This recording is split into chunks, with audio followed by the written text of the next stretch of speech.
Hey guys what's up, I hope you are doing well. So आज के video में हम बात करने वाले हैं रिसर्च एंड डेवलपमेंट के बारे में और कितना इम्पॉर्टेंट है किसी भी कंट्री के लिए ये होना।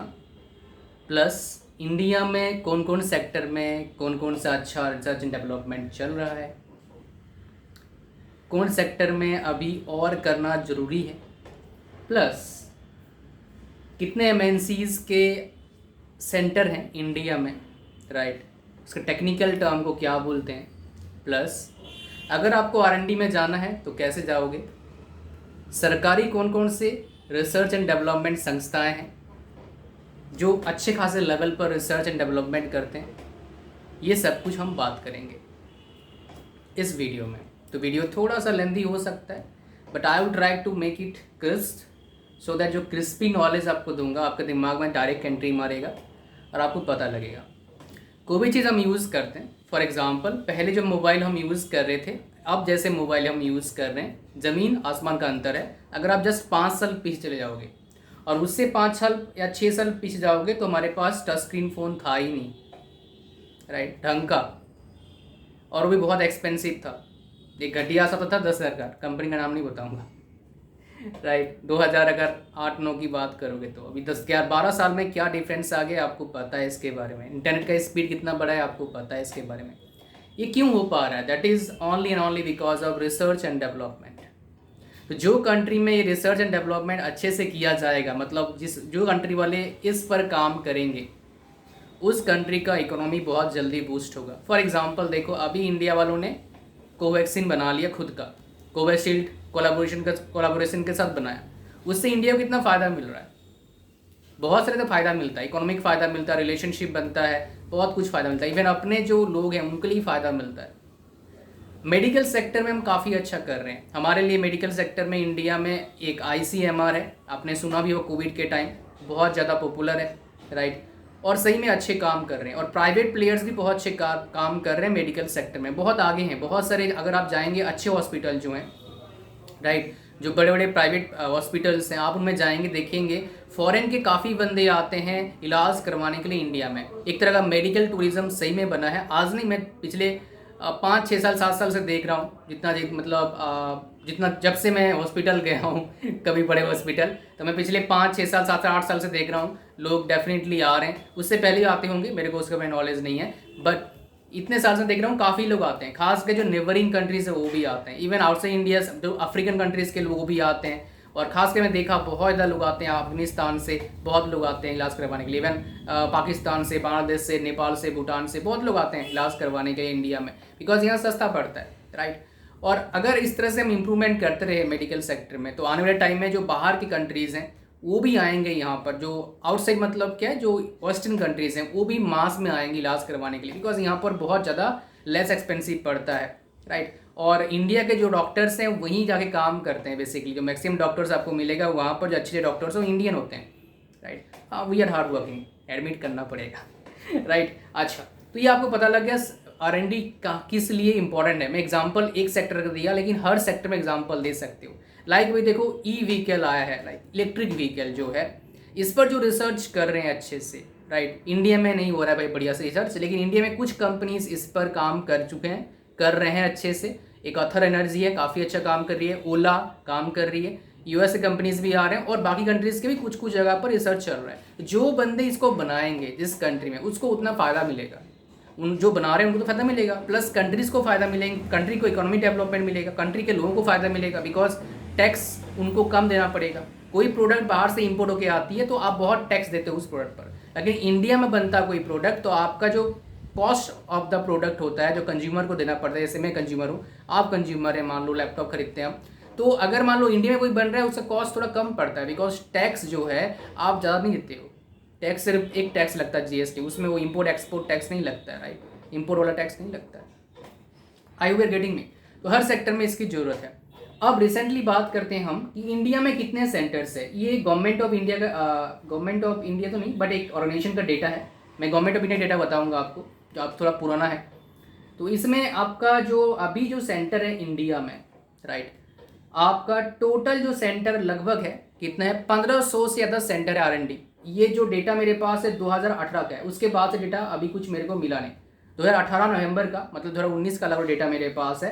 1500 ज़्यादा क्या है सेंटर्स है इंडिया में R&D का। अगर मैं नाम बता दूं, IT में भी है। IT में कौन कौन से हैं? TCS, Infosys, SCL, HP labs जी, उसके बाद आपका बाकी और भी हैं।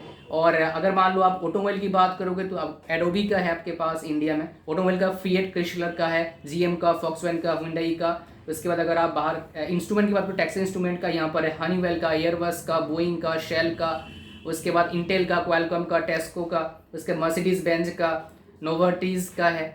उसके बाद आपका और भी बहुत सारे हैं, यहाँ पर सारे दिया नहीं है, राइट। अच्छा, अब बात करते हैं यहाँ पर जो डेटा है, यहाँ पर जो ये सेंटर क्यों खोल रहे हैं इंडिया में, रीज़न क्या है? यहाँ पर इंडिया में जो है थोड़ा लेस एक्सपेंसिव उनका काम हो जाता है। गवर्नमेंट को भी इस तरह सोचना चाहिए कि जो कंपनीज बाहर के हैं वो इंडिया में आके क्या करें, अपना R&D खोलें। इससे क्या होगा, उनको फ़ायदा तो मिलेगा, गवर्नमेंट को टैक्स बेनिफिट देना चाहिए उनको, प्लस हमारे भी बंदे हैं जो कैपेबल हैं उनको जॉब मिलेगा, वो काम कर पाएंगे। और जो बड़े कंपनीज हैं R&D खोलेंगे तो उसके बदौलत जो छोटे छोटे कंपनीज और खुल जाएंगे। बड़े कंपनी कोई खोलता है ना तो क्या होता है, उस बड़े कंपनी को सप्लाई करने वाले वेंडर कंपनीज भी खुलते हैं। फॉर एग्जाम्पल माने सर, बड़े कंपनीज कौन कौन से आप लोगों को पता है? छोटे कंपनी उसके वजह से हंड्रेड्स ऑफ छोटे कंपनीज हैं। हाँ, छोटी कंपनी में सैलरी कम मिलता है, भाई नौकरी तो मिल रहा है ना। जब नॉलेज अच्छा हो जाएगा बड़ी कंपनी में अप्लाई करना। तो ये हो गया आपका जो प्राइवेट सेक्टर की R&D मैंने बता दिया। एक चीज़ आप ध्यान रखिएगा, ये जो R&D में जॉब मिलता है अक्सर मैक्सिमम प्रेफर करते हैं किसको हायर करने के लिए, आपका M.Tech वाले को और PhD वाले को। रिसर्च एंड डेवलपमेंट काफ़ी अमेजिंग फील्ड है, अगर आपके पास अमेजिंग पेशेंस है तो। मैं काफ़ी नोन PhD कर रहे हैं, मेरा दोस्त PhD कर रहे हैं और मेरे कज़न PhD कर चुके हैं काफ़ी सारे, तो इनके पास अमेजिंग पेशेंस लेवल होता है, राइट। जिसकी वजह से क्या होता है, कुछ नया वो निकाल पाते हैं, जिसका कदर होता है मार्केट। नया निकालना मतलब क्या है, जो ह्यूमन बीइंग के वेलबींग के लिए निकाला जाता है, ह्यूमन बीइंग के जो लाइफ फिलहाल है उसको बेटर करने निकाला जाता है। तो कुछ बेटर करोगे तो भैया पहले तो एफर्ट तो डालना पड़ेगा। हाँ, यहाँ पर मेरे को एक बच्चा बोल रहा था, कमेंट आया था कुछ दिन पहले, सर जैसे बोल रहे हो इतना आसान थोड़ा ना है। भाई इतना आसान होता तो वैल्यू तो ना होता भाई, सोच तो लिया करो। अगर मान लो PM बनना आसान होता तो PM का वैल्यू तो ना होता, नहीं होता इतना। अगर मान लो IIT में जाना आसान होता तो सारे कोई वैल्यू नहीं करता। अगर कोई कंपनी बड़ा खोलना आसान होता तो माइक्रोसॉफ्ट के फाउंडर, फेसबुक के फाउंडर कौन मानता, फिर सारे माइक्रोसॉफ्ट खोल के बैठे होते। लेकिन इसका मतलब ये नहीं कि कर नहीं सकते, इसका मतलब ये है अगर हम एफर्ट डालेंगे, हमारे पास प्रॉपर पाथ होगा, प्रॉपर गाइडेंस होगा, प्रॉपर टीम होगा तो हम कर सकते हैं। बिकॉज उन्हें कर चुके हैं तो आप करने में क्या दिक्कत आ रहा है? अब जरा सोचो, उन्होंने जब स्टार्ट किया हो तो कितना प्रॉब्लम फेस करे होंगे, कितने लोग उनको चिढ़ाए होंगे, क्योंकि उस टाइम कुछ इस तरह का बना नहीं था। कुछ नया बना रहे हैं तो लोग चिढ़ाएंगे डेफिनेटली, कैसे कहीं भी कोई सी भी कंट्री हो, कम ज़्यादा होगा डेफिनेटली। तो उन्होंने कितना झेला होगा। आपके पास अब तो एग्जाम्पल होगा ना कुछ बड़ा करने के लिए, आप एग्जाम्पल बता देना, बतेरे एग्जाम्पल है भी, उसको देख कहाँ शुरू किया था, मैं भी करूँगा। सिंपल, करते करते मान लो इतना बड़ा नहीं हो पाए, कुछ तो कर लोगे। अगर मान लो कुछ भी नहीं हुआ, एक्सपीरियंस तो लोगे ना, क्या जाता है। एक्सपीरियंस बहुत मैटर करता है। ये एक्सपीरियंस जो आपका है ना, ये जितना जल्दी आप ले लोगे उतना मज़ा आएगा। हर चीज़ एक्सपीरियंस की बात नहीं कर रहा हूँ, पढ़ाई लिखाई की बात कर रहा हूँ, राइट। पता हर चीज़ में चले गया अपना, only for study, only for education purpose I am talking, right.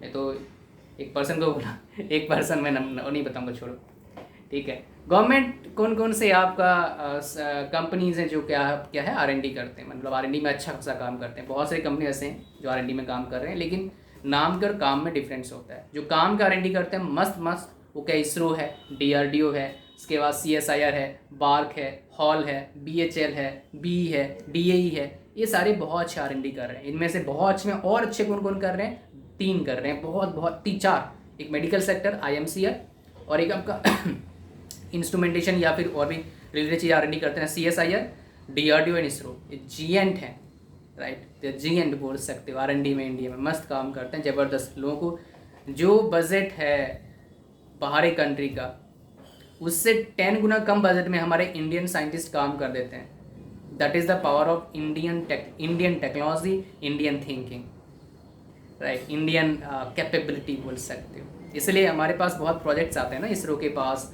Right. ISRO बहुत सारे प्रोजेक्ट्स इसलिए बना रही है, ठीक है। तो ये चीज़ आपको बता दिया। हाँ, एमटेक पीएचडी करने के बाद ज़्यादा प्रेफर करते हैं बेसिकली।